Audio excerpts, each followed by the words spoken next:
अभी जोमेटो के 1.3 billion listing की आईपीओ की बातें खत्म ही हुई थी कि एक और बड़े आईपीओ की न्यूज मार्केट में आने लग गई है, जो है एलआईसी का आईपीओ। एंड गवर्नमेंट ने ये इंडिकेशन भी दिया है कि वो 1 lakh crore about $13.4 billion market से रेस करने वाले हैं। बट अगर गवर्नमेंट इसका आधा भी रेस कर पाती है तो भी ये अभी तक के बाकी आईपीओ के कंपैरिजन में काफी ज्यादा होगा। इस आईपीओ की इंपॉर्टेंस सिर्फ इसका इशू साइज ही नहीं है। एलआईसी इंडिया की सबसे बड़ी इंश्योरर कंपनी है एंड इसने अपने आप को एक ब्रांड की तरह एस्टेब्लिश भी किया है, जो अपनी मौजूदगी हर घर में दिखाती है। एंड इसी वजह से एलआईसी के आईपीओ में हैवी रिटेल सब्सक्रिप्शन भी देखने को मिलेगा। बट इन सब बातों के अलावा गवर्नमेंट के अनस्टेबल फाइनेंसिस की प्रॉब्लम को दूर करने में भी ये आईपीओ काफी हेल्प करने वाला है। जैसे कि अभी government 1,75,000 crore approx $23.5 billion market से रेस करना चाहती है अपना स्टेक सेल करके। एंड ये भी गवर्नमेंट बाय मार्च 2022 तक प्लान कर रही है। एंड इसी वजह से गवर्नमेंट ने जो गलती 2019 में आईआरसीटीसी के साथ की थी वो अभी अफोर्ड नहीं कर सकती है। गवर्नमेंट ने आईआरसीटीसी की वैल्यूएशन अंडर ₹5200 करोड़ की थी एंड उसी टाइम आईआरसीटीसी इस वैल्यूएशन से डबल में लिस्ट हुई थी। एंड आज आईआरसीटीसी की वर्थ ₹37,340 है। एंड एलआईसी का आईपीओ आईआरसीटीसी के ₹645 करोड़ मतलब $87 मिलियन से काफी ज्यादा बड़ा है। मतलब गवर्नमेंट को काफी केयरफुल रहना पड़ेगा एंड थोड़ा भी अंडर वैल्यूएशन करने पर अंडर सोल्ड करने के चार्जेस भी लगने लगेंगे, वो भी इतनी बड़ी कंपनी का। बट एलआईसी का वैल्यूएशन काफी ट्रिकी भी है। अगर एलआईसी की कैलकुलेशन करे based on it EV and asset under management तो कंपनी की वर्थ लाई करेगी in between ₹9 lakh crore and 16,000 crore के बीच में। एंड साथ में एलआईसी इंडिया की third most valuable listed company है, रिलायंस और टाटा कंसल्टेंसी के बाद। अगर हम एलआईसी के डिस्ट्रीब्यूशन मॉडल को देखें तो ऑलमोस्ट 95% न्यू बिजनेस एजेंट से आता है एंड ये चैनल कंपेयर टू बैंक काफी एक्सपेंसिव भी रहता है। एंड अकॉर्डिंग टू आईआरडीए ये फिगर 25% से भी कम रहता है प्राइवेट लाइफ इंश्योरर के केस में। एंड सोचने वाली बात है, लॉस मेकिंग जोमेटो अगर इतना बड़ी फिगर्स के लिए फेमस था तो एलआईसी के आईपीओ में क्या होगा।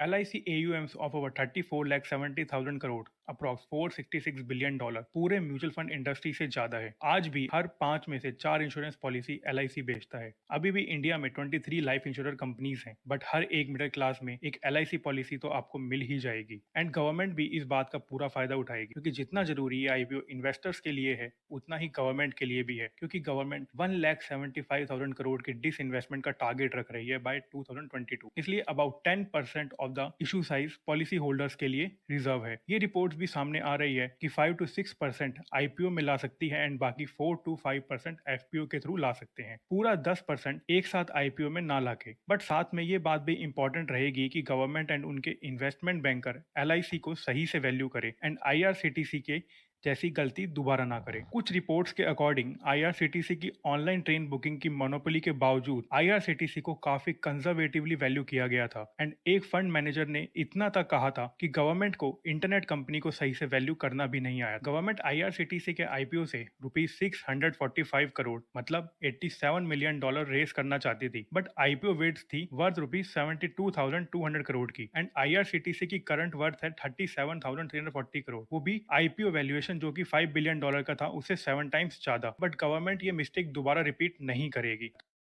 अब देखते हैं एलआईसी की वैल्यूएशन। विदाउट ईवी एलआईसी को वैल्यू करना थोड़ा ट्रिकी तो है, बट अगर हम एलआईसी के चीफ इकोनॉमिक एडवाइजर की बात को एनालाइज करें तो हमें कुछ रफली एस्टिमेटेड फिगर मिल सकती है। उन्होंने कहा था कि अगर 6 to 7% स्टेक भी एलआईसी का डाइल्यूट किया जाए तो आसानी से मोर देन 90,000 करोड़ रेज किया जा सकता है। एंड अगर इसी एस्टिमेट को देखें तो एलआईसी की वैल्यूएशन अराउंड 13 लाख से 15 लाख करोड़ तक होगी। बट आईआरसीटीसी की तरह एलआईसी मोनोपोली एंजॉय नहीं करती है। एसबीआई, आईसीआईसीआई, एचडीएफसी ये बहुत बड़े कंपटीटर्स की तरह एलआईसी के सामने आते हैं। एंड साथ में एलआईसी अपना सरप्लस 95:5 के रेशियो में डिस्ट्रीब्यूट करती है in between policy holders and share holders. On another hand private sector का ये रेशियो है 90:10 एंड इसी वजह से शेयर होल्डर्स को कम सरप्लस मिलता है एंड वो एक डिसएडवांटेज में रहते हैं as compare to private sector. इसी वजह से एलआईसी के एयूएम अराउंड 17 टाइम्स होने के बावजूद एलआईसी का प्रॉफिट जो कि लास्ट फाइनेंशियल ईयर में ₹2900 करोड़ था वो सिर्फ एसबीआई लाइफ से 2 टाइम्स है।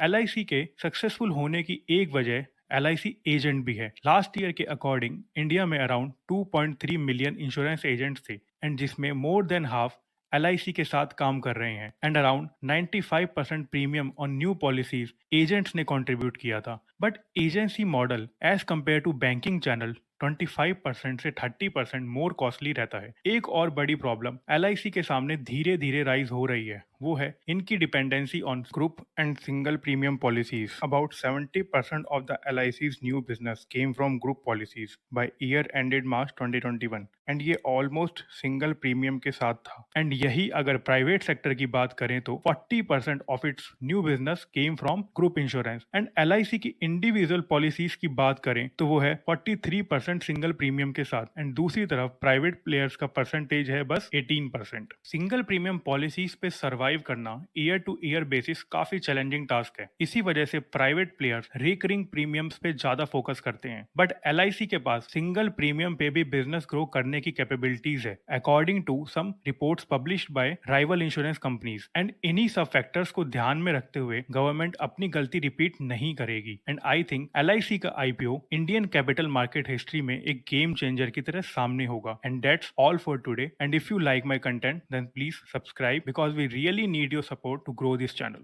Thank you.